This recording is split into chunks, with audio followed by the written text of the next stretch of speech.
23rd, 2026. Welcome to the league. You're joined here with David Magid, and my co-host, the Maverick, Benoit Thanton. Today, we're going to be talking about some really exciting topics within the energy industry. First news is regarding the ASAP Act. Congratulations, NYSEIA, NOAA. You guys did a great job pushing to get this forward. This is amazing news for the New York market. It has increased the mandate from 6 gigawatts, which was met several years ago, all the way up to 20 gigawatts. Other components that you'll see within this policy is in addition to the incentives and NYSERDA increasing their capacity, targeting the low to moderate income individuals. It has also mandated the PSC and the local utilities to integrate incentives related to interconnection.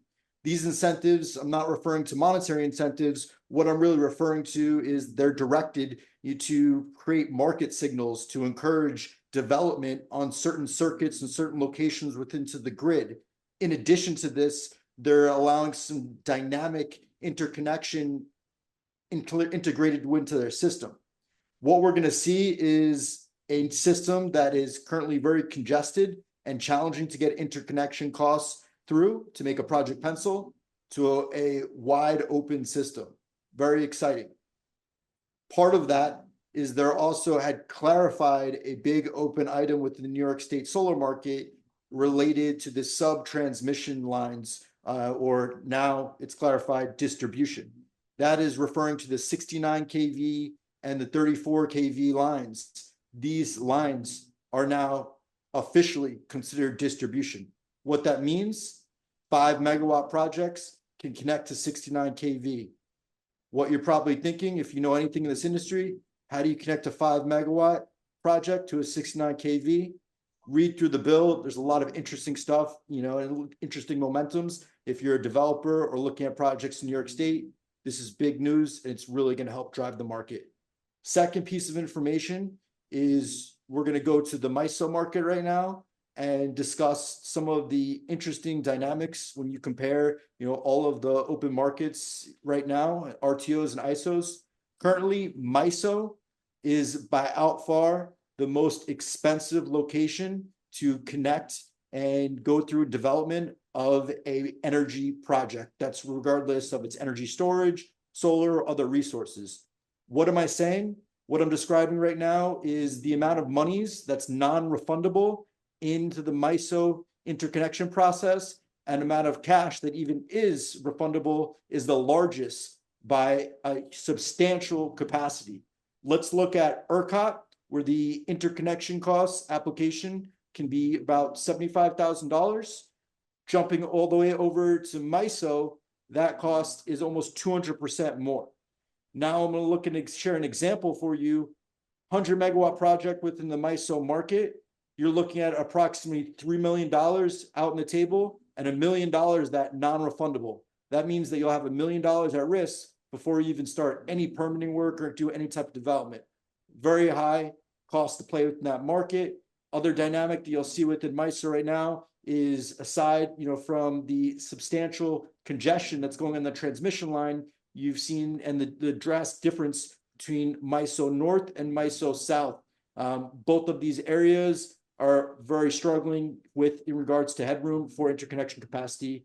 And you just learned some great information on New York and MISO, and that's that.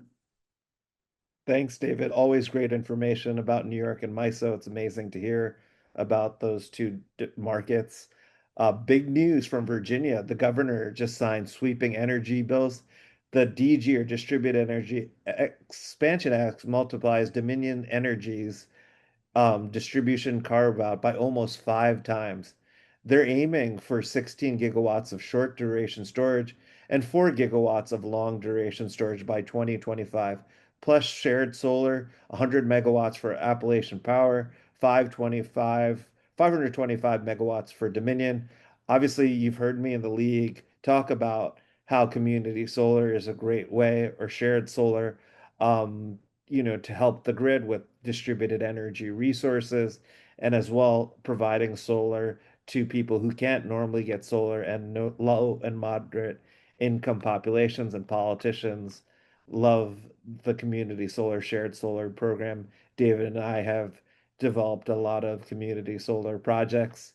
On the other side, Freedom Forever, once the top residential solar installer, filed Chapter 11 bankruptcy with liabilities up to $1 billion due to rapid expansion and market downturns. And obviously, what the big beautiful bill signed back in July 4th, it basically took the ITC away for residential unless it's a lease. That obviously has impacted the residential solar market and the financing market pretty drastically, especially if homeowners want to own the projects directly. They can't get the 30% investment tax credit unless they use like financing, and usually that financing structures usually a lease. Nearly 190,000 customers now face warranty uncertainty. That relates to obviously if anything happens to the system, and obviously the installer, the company that brought them the opportunity, is now out of business. Thank you for your time. You've enjoyed 5 minutes of the best information from clean energy. Promote, like, 5 stars, and become a subscriber today. Thank you for listening.